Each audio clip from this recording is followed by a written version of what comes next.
Сәлем, менің атым Музбекова Сағыныш Әміржанқызы. Мен Тараз қаласының тумасымын. Осы қалада бастауыш сыныбын бітірдім. Кейіннен 2014 жылы Нұр-Сұлтан қаласына қоныс аудардық. Міне, дәл осы қалада менің волонтерлік ісім басталды десем болады. Яғни активистік өмірім. Бұл қаладан менің үйренгенім өте көп. Ең бірінші, Еркіндік қанаты фонды атты ұжымға кірдім.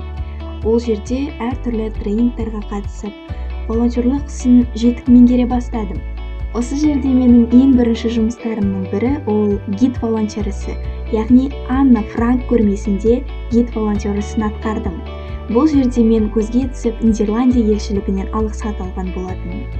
Мен дәл осы жолды таңдағаныма еш өкінбеймін. Және ең бастысы адамдарға көмектесу.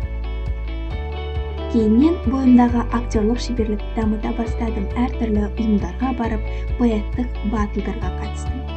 2019 жылы мен ақпараттық жүйелер мамандығына политехникалық колледжіне грантқа түстім.